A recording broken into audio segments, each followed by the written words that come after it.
warning. 2-minute warning. 2 minutes.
Good morning, everybody, and thanks for being here this morning. As you know, on March 22nd, Special Counsel Robert Mueller concluded his investigation into matters related to Russian attempts to interfere in our 2016 presidential election, and he submitted his confidential report to me pursuant to department regulations. As I said during my Senate confirmation hearing and since, I'm committed to ensuring the greatest degree possible of transparency concerning the Special Counsel's investigation, consistent with the law. At 11 this morning, I'm going to transmit copies of the public version of the Special Counsel's report to the chairman and ranking members of the Senate and House Judiciary Committees. The Department of Justice will also make the report available to the American people by posting it on the department's website after it has been delivered to Congress. I'd like to make a few comments today on the report. Before I do that, I want to thank Deputy Attorney General Rod Rosenstein for joining me here today and for his assistance and counsel throughout this process. Rod, as you know, has served at the department for nearly 30 years with dedication and distinction, and it's been a great privilege and pleasure for me to work with him since my confirmation. He had well-deserved plans to step back from public service that were interrupted by my asking him to help in my transition. Rod has been an invaluable partner, and I am grateful that he is willing to help me and has been able to see the Special Counsel's investigation through to its conclusion. Thanks, Rod. Yeah. I'd also like to thank Special Counsel Robert Mueller for his service and the thoroughness of his investigation, particularly his work exposing the nature of Russia's attempts to interfere in our electoral process. As you know, one of the primary purposes of the Special Counsel's investigation was to determine whether President Trump's campaign or any individual associated with it conspired or coordinated with the Russian government to interfere in the 2016 election. Volume 1 of the Special Counsel's report describes the results of that investigation.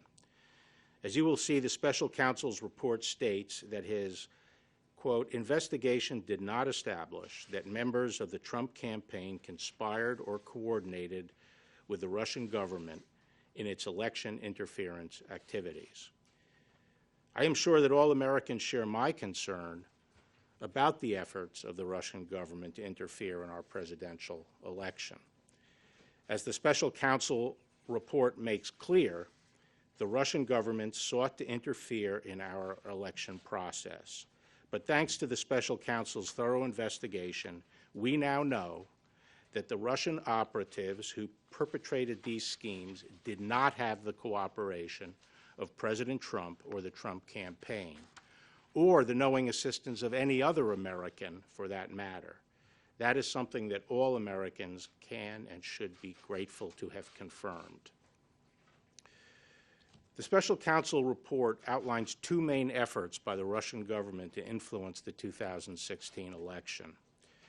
First, the report details efforts by the Internet Research Agency, a Russian company with close ties to the Russian government, to sow social discord among American voters through disinformation and social media operations.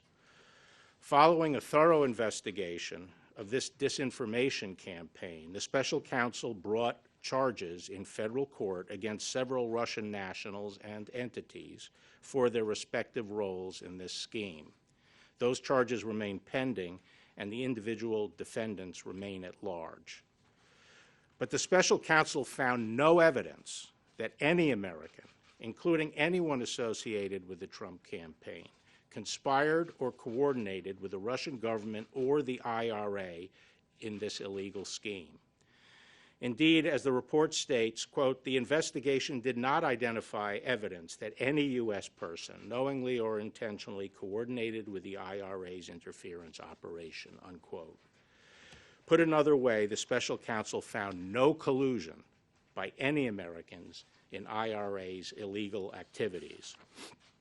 Second, the report details efforts by the Russian military officials associated with the GRU, the Russian Military Intelligence Organization, to hack into computers and steal documents and emails from individuals associated with the Democratic Party and Hillary Clinton's campaign for the purpose of eventually publicizing these documents.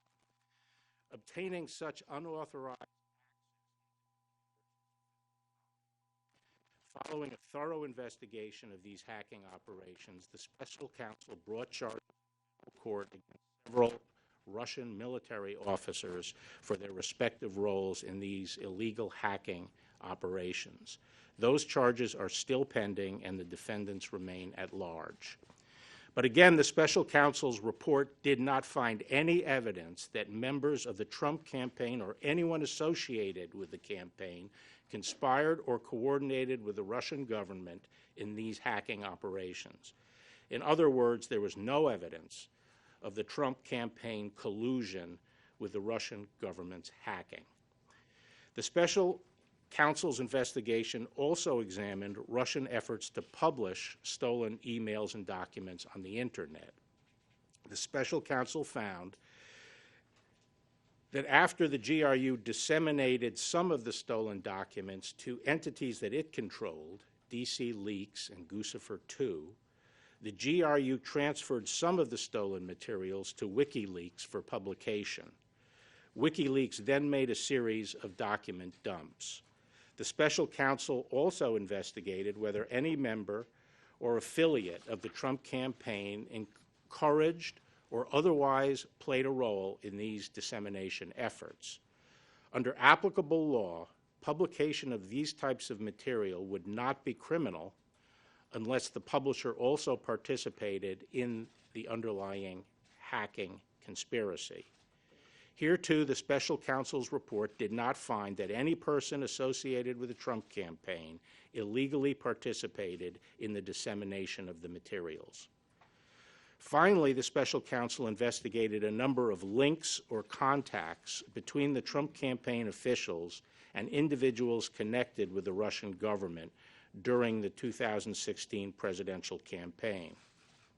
After reviewing these contacts, the special counsel did not find any conspiracy to violate U.S. law involving Russian-linked persons and any persons associated with the Trump campaign. So that's the bottom line. After nearly 2 years of investigation, thousands of subpoenas, hundreds of warrants, and witness interviews, the special counsel confirmed that the Russian government sponsored efforts to illegally interfere with the 2016 presidential election, but did not find that the Trump campaign or other Americans colluded in those efforts. After finding no underlying collusion with Russia, the special counsel's report goes on to consider whether certain actions of the president could amount to obstruction of the special counsel's investigation. As I addressed in my March 24th letter, the special counsel did not make a traditional prosecutorial judgment regarding this allegation. Instead, the report recounts 10 episodes involving the president and discusses potential legal theories for connecting those activities to the elements of an obstruction offense. After carefully reviewing the facts and legal theories outlined in the report, and in consultation with the Office of Legal Counsel and other department lawyers, the Deputy Attorney General and I concluded that the evidence developed by the special counsel is not sufficient to establish that the president committed an obstruction of justice offense. Although the Deputy Attorney General and I disagreed with some of the special counsel's legal theories and felt that some of the episodes examined did not amount to obstruction as a matter of law, we did not rely solely on that in making our decision. Instead, we accepted the special counsel's legal framework for purposes of our analysis and evaluated the evidence as presented by the special counsel in reaching our conclusions. In assessing the president's actions discussed in the report, it is important to bear in mind the context. President Trump faced an unprecedented situation. As he entered into office and sought to perform his responsibilities as president, federal agents and prosecutors were scrutinizing his conduct before and after taking office and the conduct of some of his associates. At the same time, there was relentless speculation in the news media about the president's personal culpability. Yet, as he said from the beginning, there was in fact no collusion. And as the special counsel's report acknowledges, there is substantial evidence to show that the president was frustrated and angered by his sincere belief that the investigation was undermining his presidency, propelled by his political opponents, and fueled by illegal leaks. Nonetheless, the White House fully cooperated with the special counsel's investigation, providing unfettered access to campaign and White House documents, directing senior aides to testify freely, and asserting no privilege claims. And at the same time, the president took no act that in fact deprived the special counsel of the documents and witnesses necessary to complete his investigation. Apart from whether the acts were obstructive, this evidence of non-corrupt motives weighs heavily against any allegation that the president had a corrupt intent to obstruct the investigation. Now, before I take questions, I want to address a few aspects of the process for producing the public report that I am releasing today. As I said several times, the report contains limited redactions related to 4 categories of information. To ensure as much transparency as possible, those redactions have been clearly labeled so that the readers can tell which redactions correspond to which categories. Now, as to recall, those categories are 6E material, grand jury material, information that the IC believes would disclose sources and methods, information that would impair the investigation and prosecution of other cases that are underway, and finally, information that implicates the privacy and reputational interests of peripheral third parties. As you will see, most of the redactions were compelled by the need to prevent harm to ongoing matters and to comply with court orders prohibiting the public disclosure of information bearing on ongoing investigations and criminal cases, such as the IRA case and the Roger Stone case. These redactions were applied by Department of Justice attorneys working closely together with attorneys from the Special Counsel's office, as well as the intelligence community, and prosecutors are handling the ongoing cases. The redactions are their work product. No redactions done by anybody outside this group. There were no redactions done by anybody outside this group. No one outside this group proposed any redactions, and no one outside the department has seen the unredacted report, with the exception of certain sections that were made available to IC, the intelligence community, for their advice on protecting intelligence sources and methods. Consistent with longstanding executive branch practice, the decision whether to assert executive privilege over any portion of the report rested with the President of the United States. Because the White House had voluntarily cooperated with the Special Counsel, significant portions of the report contained material over which the President could have asserted privilege, and he would have been well within his rights to do so. Following my March 29th letter, the Office of the White House Counsel requested the opportunity to review the redacted version of the report in order to advise the President on the potential invocation of privilege, which is consistent with longstanding practice.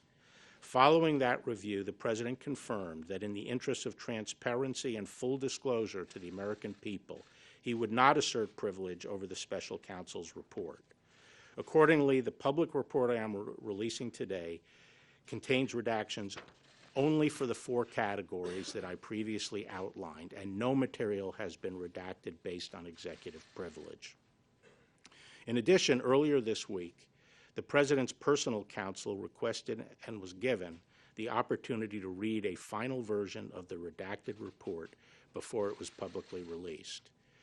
That request was consistent with the practice followed under the Ethics in Government Act, which permitted individuals named in a report prepared by an independent counsel the opportunity to read the report before publication.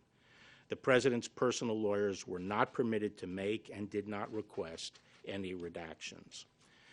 In addition to making the redacted report public, we are also working with Congress to accommodate their legitimate oversight interests with respect to the Special Counsel's investigation. We have been consulting with Chairman Graham and Chairman Nadler through this process, and we will continue to do so. Given the limited nature of the redactions, I believe that the publicly released report will allow every American to understand the results of the Special Counsel's investigation. Nevertheless, in an effort to accommodate congressional requests, we will make available, subject to appropriate safeguards, to a bipartisan group of leaders from several congressional committees, a version of the report with all redactions removed, except those relating to grand jury information. Thus, these members of Congress will be able to see all of the redacted material for themselves, with the limited exception of that which, by law, cannot be shared. I believe that this accommodation, together with my upcoming testimony before the Senate and House Judiciary Committees, will satisfy any need Congress has for information regarding the Special Counsel's investigation. Once again, I'd like to thank you for being here, and I will now have a few questions.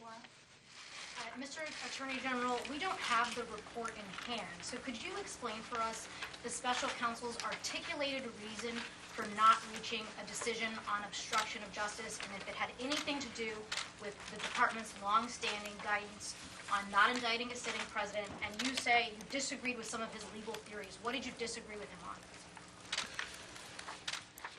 on? I'd leave it to his description in the report, the Special Counsel's own articulation of why he did not want to make a determination as to whether or not there was an obstruction offense. But I will say that when we met with him, Deputy Attorney General Rosenstein and I met with him, along with Ed O'Callahan, who is the Principal Associate Deputy, On March 5th, we specifically asked him about the OLC opinion and whether or not he was taking the position that he would have found a crime but for the existence of the OLC opinion. And he made it very clear several times that that was not his position. He was not saying that but for the OLC opinion he would have found a crime. He made it clear that he had not made the determination that there was a crime. Did you disagree with him on? May I follow up on that, Mr. Attorney General? What did you disagree with him on? Given that, why did you and Mr. Rosenstein feel the need you had to take it to the next step to conclude that there was no crime, especially given that DOJ policy? Well, the very prosecutorial function and all our powers as prosecutors, including the power to convene grand juries and the compulsory process that's involved there, is for one purpose and one purpose only. It's determine yes or no. Was alleged conduct criminal or not criminal? That is our responsibility, and that's why we have the tools we have. And we don't go through this process just to collect information and throw it out to the public. We collect this information, we use that compulsory process for the purpose of making that decision. And because the special counsel did not make that decision, we felt the department had to, and that was a decision by me and the Deputy Attorney General.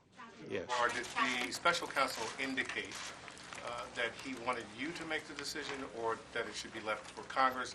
And also, how do you respond to criticism you're receiving from congressional Democrats that you're acting more as an attorney for the president rather than as the chief law enforcement officer? Special Counsel Mueller did not indicate that his purpose was to leave the decision to Congress. I hope that was not his view, since we don't convene grand juries and conduct criminal investigations for that purpose. He did not, I didn't talk to him directly about the fact that we were making the decision, but I am told that his reaction to that was that it was my prerogative as Attorney General to make that decision. Attorney General Barr, Catherine Herridge, Fox News. Hi there. Is there anything you can share today about your review of the genesis of the Russia investigation and whether assets have been provided to investigate? No, today I'm really focused just on the process of releasing this report. Senior Democrats in Congress have asked for Robert Mueller himself to testify. Robert Mueller remains a Justice Department employee as of this moment. Will you permit him to testify publicly to Congress? I have no objection to Bob Mueller personally testifying. Mr. Attorney General, it's not just Democrats who have questioned some of the process here. A Republican-appointed judge on Tuesday said you have, quote, created an environment that has caused a significant part of the American public to be concerned about these redactions. You've cleared the president on obstruction. The president is fundraising off of your comments about spying. And here you have remarks that are quite generous to the president, including acknowledging his feelings and his emotions. So what do you say to people on both sides of the aisle who are concerned that you are trying to protect the president?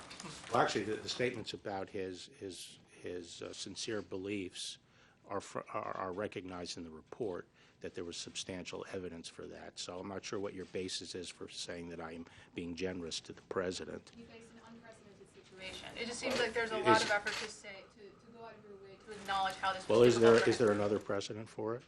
No, but it's unusual. Okay, so unprecedented is an accurate description, isn't it? Yes, but Okay. what do you say to people who are concerned that you are trying to protect the president? Eric?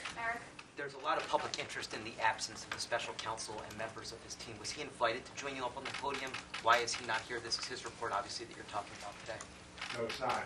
It's a report he did for me as the Attorney General. He is required under the regulation to provide me with a confidential report. I'm here to discuss my response to that report and my decision, entirely discretionary, to make it public, since these reports are not supposed to be made public. That's what I'm here to discuss. Propriety for you to come out and sort of what appears to be sort of spinning the report before the public gets a chance to read it? Okay, thank you very much. Thank you.